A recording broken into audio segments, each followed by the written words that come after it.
Again, and welcome to this next tutorial. I'll show you every step you'll need to make a fantasy Spaulder. And throughout the video, I'll be sharing additional tips about armor making and leatherworking, so you can learn from the video even if you don't make this piece. I'll have info about the pattern below, and if you want to see more video tutorials like this and build videos of future custom projects, be sure to subscribe and hit the notification bell. Before we start, I want to give a special thanks to Tandy Leather for sponsoring this video. They will be an excellent resource for any stage of your leathercraft journey, with an enormous variety of leather tools and supplies. Their support is allowing me to take more of my time in making these tutorials for everyone, and I hope you'll be inspired to try this rewarding craft for yourself.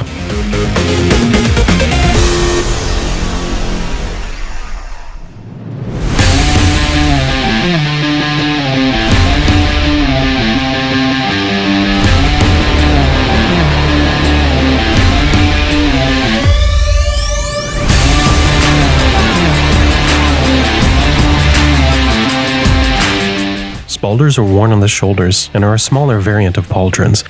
I'll do a full reveal at the end of the video, so let's get straight to the crafting process.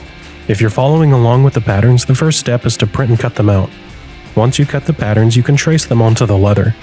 Space them close enough to each other so that you don't waste the leather, and far enough away that you can comfortably separate the pieces without fear of accidentally cutting into the lines of adjacent pieces. Note that you will also need a 2-inch wide and 1-inch wide strip later in this build, so plan accordingly when you trace the patterns.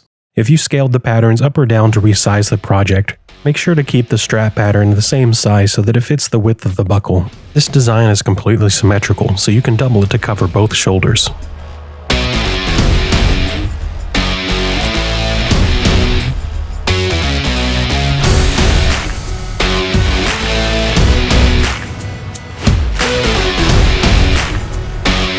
Now we come to cutting. Just for the sake of demonstrating a different technique in each video, I'll be using a box cutter razor.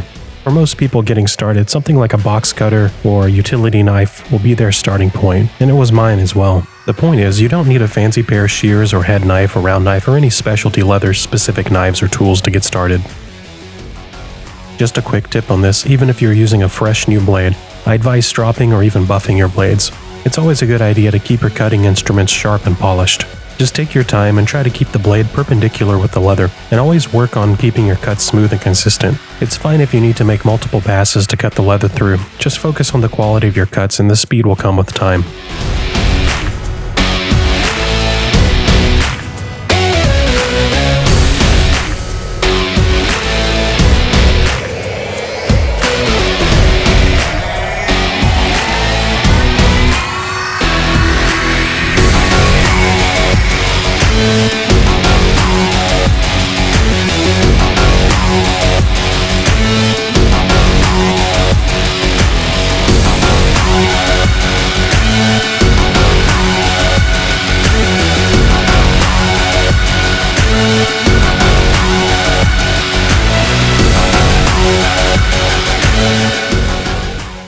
The next step is to transfer the design lines onto the leather, but to make any transfer work well, you have to dampen the leather slightly. I'll mist the leather with water and wait for it to start to dry on the surface. Then I'll proceed with the transfer.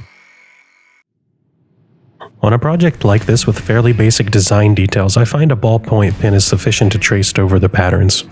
You can also transfer the designs from paper to something like a transparent transfer material and then onto the leather if you wish, because the other center plates will be overlapped and not visible at the top. Also note that only one of the center plates that will sit at the top needs to have both sides transferred and tooled.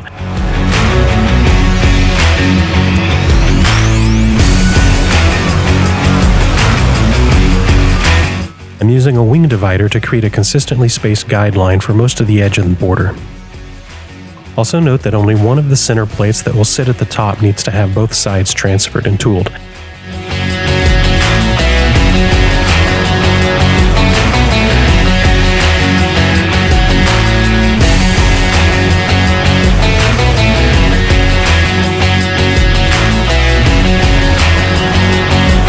To make your designs and edges pop, I suggest you carve your lines with a swivel knife. In this tutorial, I am again using one with a ceramic blade.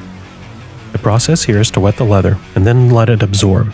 Once the surface starts to become bright again, that is usually a good indicator it's fine to proceed with the carving. If the leather is too wet, the cuts can be muddy. If it's too dry, the cuts will drag and be shallow. and you might think it's overkill to carve the edges on the piece. It just comes down to preference. It does take extra time, but it's good practice and helps make the piece stand out more.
For all of my pieces, I like to do at least a moderately slick edge. My preferred method for most armor pieces is with a simple wooden edge slicking tool.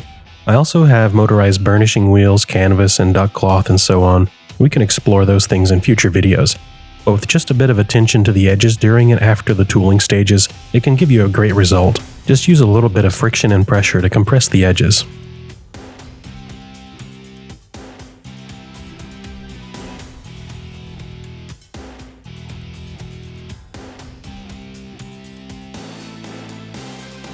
I'll be using 3 different sizes of holes for this project. A small size for the rivet holes, a medium size for the Chicago screw holes, and the larger size for the belt tongue holes. I'll be using a hole punch with interchangeable head as well as a rotary punch tool. You can use whatever suits your preference, but there will be instances where you can only reach the hole with the former.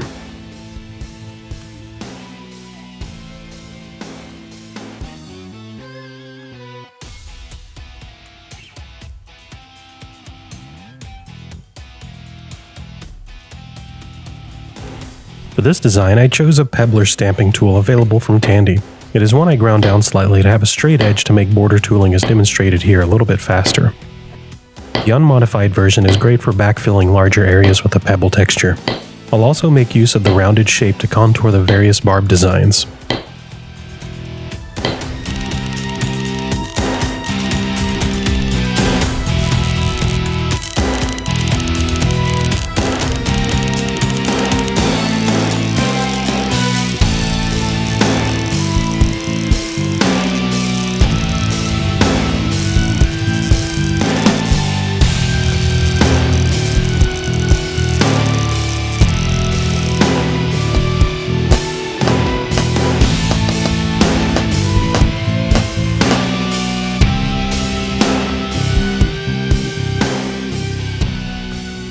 I'll be demonstrating a slight variation of shaping compared to the last 2 tutorials. Instead of pounding a heavy crease, I will do a basic pinch mold, and then I'll add a little bit of roundness into each piece. The effect will be subtle, but when it's all together, it'll provide its own distinct look.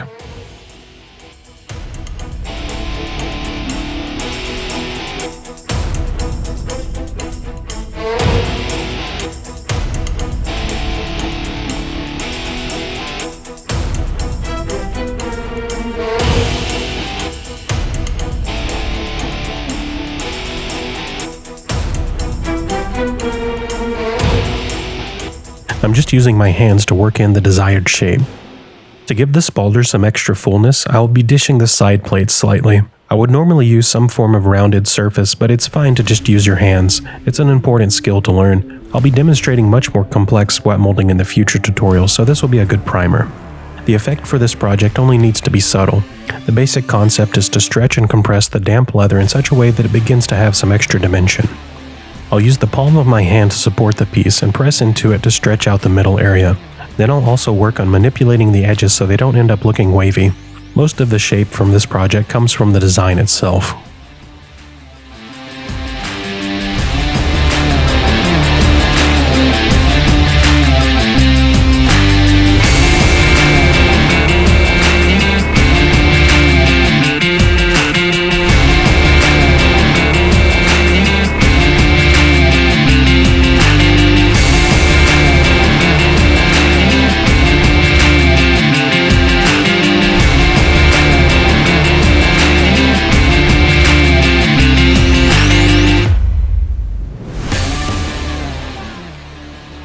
Now it's time to dye the piece. For this project, I decided to go with blue. I'll be using a Pro Oil dye from Phoebing's for this one called Royal Blue, though any color you choose is fine, just go with your preference. To apply the dye, I use a high-density sponge from Tandy. I cut off a section and proceed to saturate the pieces with the dye. A lot of people have asked about dyeing techniques and how to get consistent results. That topic really deserves a standalone video, but a big part of it's going to be practice. Also paying attention and making sure you're consistent when applying the dye. And before you commit to the final piece, take some scrap and do some dye tests first. You'll get a feel for it and get better results.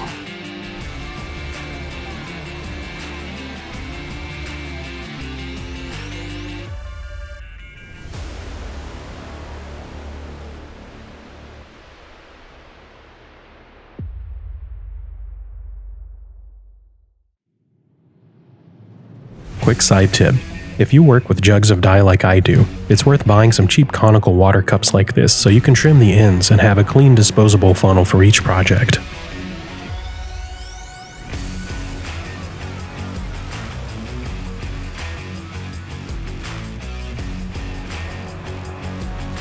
For the top coat, I'll be applying a generous coating of satin sheen with a small section of sponge. As the pieces start to dry, I'll take the sponge and give it a second quick pass to ensure consistency and bring the gloss up just a little bit more. If you prefer a shiny finish, you can go with a similar product called Super Sheen. For my purposes, I very commonly use acrylic finishes like these because when it absorbs into the leather, it helps bind the fibers, so it makes the leather more firm.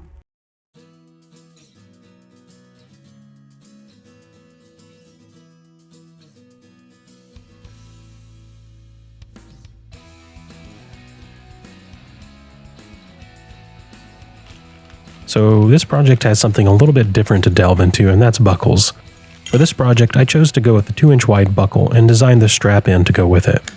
To make the Spaulders function as a standalone wearable item, we'll need to make the buckle strap that will span the chest. The length will be unique to each person, so that is something you'll need to measure. You can either make a paper mock-up using the patterns, and then measure the length you'll need, or wait until the Spaulder piece is assembled and then measure the strap then. I suggest just making a strip longer than you expect to need and trimming it to fit.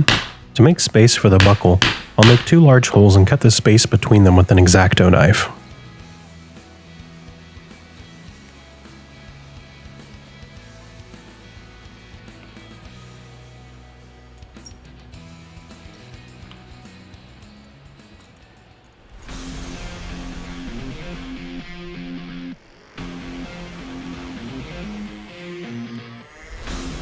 Now we also have to make a keeper loop.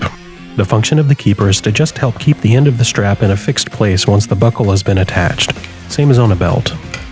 If you don't want to do stitching for this project, you can also use something like heavy-duty staples or overlap the seam and set it with a rivet.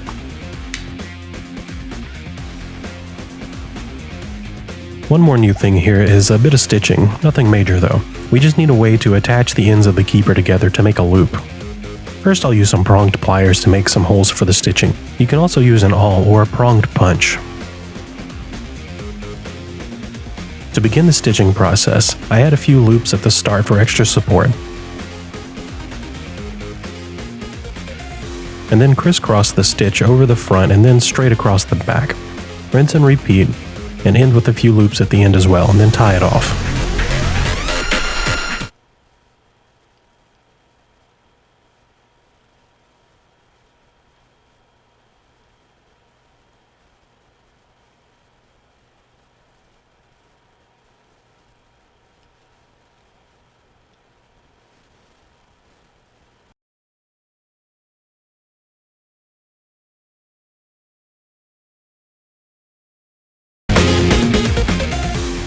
Just like in the previous tutorials, I'll be using double capped rivets in this project. I've chosen some brass bladed rivets to complement the color scheme chosen. To begin the assembly process, I'll start by attaching the strap in to the side plates, since it'll be easier to attach now while it's still mostly flat.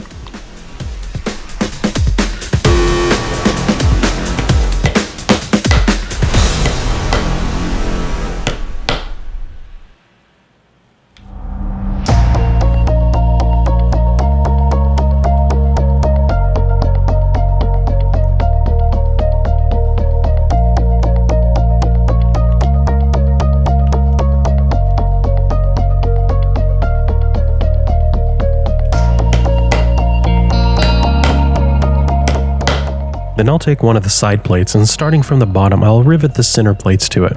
Just remember to save the plate with both lines of tooling for the top.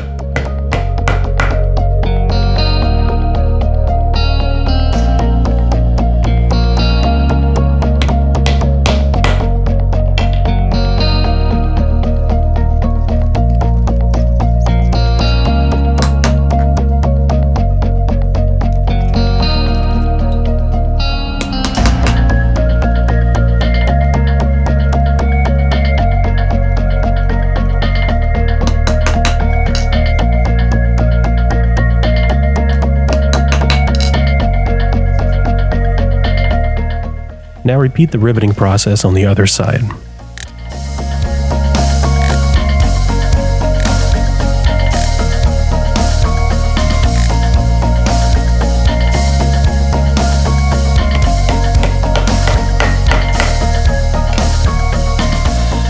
To attach the bottom pieces, I'll be using Chicago screws, which will give the piece a minor bit of articulation.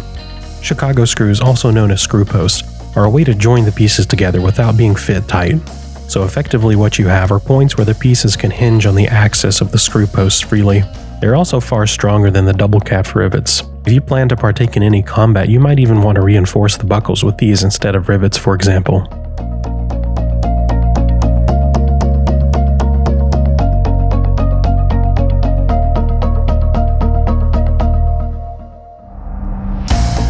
Once the Spaulder assembly is done, you can test and adjust the chest strap to its final fit. Just make sure you have a little bit of wiggle room in either direction for your buckles. Changes in garments and fluctuations in holiday dinners can adversely affect fit, so plan accordingly.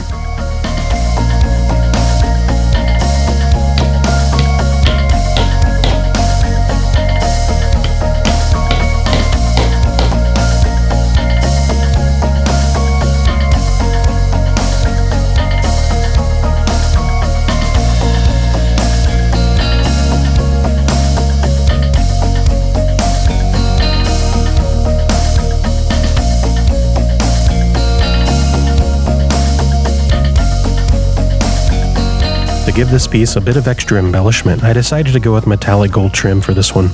Again, you are free to choose any decoration technique you want or none at all. Metallic trim is one of my go-to processes to make a piece stand out. We're just about to finish the project, so let me take a moment to say thank you for joining me on this tutorial. If you liked it, be sure to share, leave a like and a comment, and definitely be sure to subscribe and hit the notification bell to catch future content. I also want to thank my patrons for the support they have given. Every bit helps, and I appreciate being able to invest in quality of life improvements like LED lighting that doesn't melt my face off, for example, or faster memory card, and eventually better video gear to produce better tutorials. Thanks for your help.